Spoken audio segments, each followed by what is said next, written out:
네, 내일이 고비인 줄 알았더니 새로운 지금 돌출 변수들이 나오고 있습니다. 하나씩 그 의문들 그리고 가능성들을 따져보도록 하겠습니다. 김잔디 기자를 전화로 연결했습니다. 김 기자 나오십시오. 네, 김잔디입니다. 네, 자, 외래 환자가 메르스에 감염됐다고 하니까 공기 전파 가능성이 있는 것이냐라는 의문이 커지고 있습니다. 어떻게 볼 수 있는 겁니까? 아직은 조사가 진행 중이라 확실한 답을 드릴 수는 없습니다. 이 보건당국은 지난달 27일 삼성서울병원 응급실이 아닌 외래, 구체적으로 얘기하면 정형외과를 찾았던 77살 여성이 발열 증세를 보여 유전자 검사를 한 결과 확진 판정을 받았다고 밝혔습니다.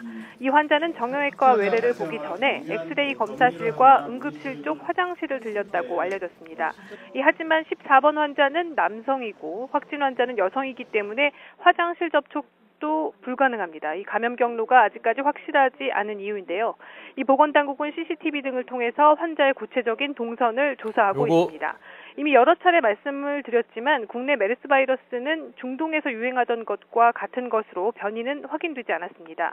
또 전문가들은 메르스 코로나 바이러스가 공기 중 감염을 일으킨다는 근거는 아직 없다. 이렇게 입을 모으고 있습니다.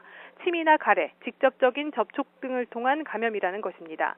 이 전문가들은 만일 메르스 바이러스가 공기 중 감염을 일으킨다면 지금 환자는 100여 명이 아니라 이보다 훨씬 많아야 한다고 설명했습니다.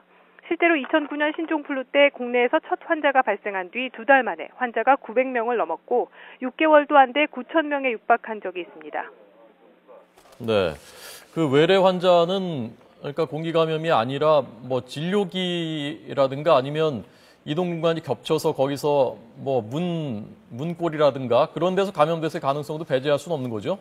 그렇습니다. 그러니까 직접적인 바이러스 접촉을 통해서 감염됐을 수도 있다는 게 보건당국이 지금까지 이제 여러 가지 역학 조사를 벌이고 있는 이유입니다. 예. 자, 삼성서울병원에서 오늘도 14명 중에 8명이 삼성서울병원에서 나왔는데요. 삼성서울병원 감염자가 왜 줄지 않고 계속 나타나고 있는 겁니까? 예, 말씀하신 대로 오늘 추가로 확인된 메르스 감염 확진 환자 14명 가운데 8명이 삼성서울병원에서 감염된 사례입니다. 앞서 말씀드린 1명 외래 환자를 제외하고는 모두 같은 병원 응급실에서 14번 환자와의 접촉을 통해 감염된 것으로 분석됐습니다. 네. 그런데 14번 환자가 삼성서울병원 응급실에 머물렀던 기간이 지난달 27일부터 29일까지입니다. 발열 등의 증세가 나타나고 확진 판정을 받으면서 29일에 격리병실로 옮겨졌는데요. 예. 그러니까 14번 환자에게 노출된 응급실 접촉자는 27일부터 29일까지 이 응급실을 찾았던 사람들인데요.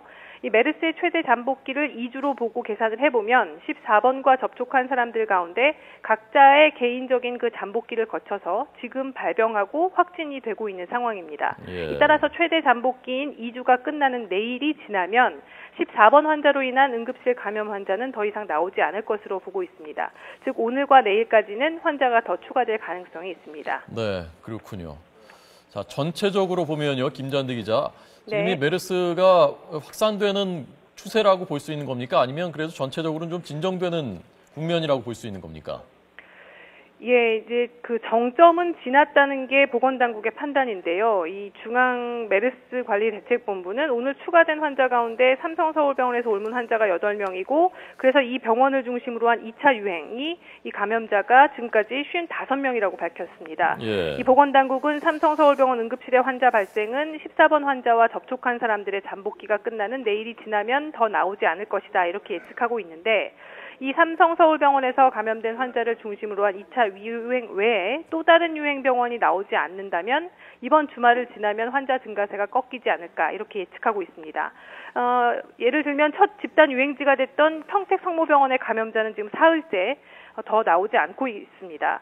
이 외에도 지난달 27일부터 29일까지 한림대 동탄성심병원에서 15번 확진 환자를 진료했던 25살 의료진도 감염이 확인됐는데요. 예. 이 병원에서도 지금까지 3명 정도 확진 환자가 나왔습니다. 네. 이 평택의 경찰관을 포함해서 다른 추가 확진 환자에 대해서는 보건당국이 역학조사를 진행하고 있습니다. 전체적으로 이들을 포함해서 지금까지 국내 메르스 감염자는 122명이고요. 이 가운데 9명이 사망했고 4명은 완치돼서 퇴원을 했습니다.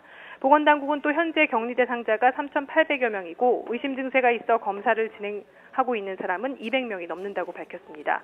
또 환자가 발생하거나 들린 병원도 경남 창원 SK병원, 서울 강서구 미즈메디병원 등 여러 곳이 추가돼서 모두 55곳에 이릅니다. 예. 복지부는 이와 함께 메르스에 관련된 모든 것은 한라인 109번을 통해 안내할 계획이라면서 국번 없이 109번으로 전화해달라고 당부했습니다. 지금까지 사회정책부에서 YTN 김잔디입니다.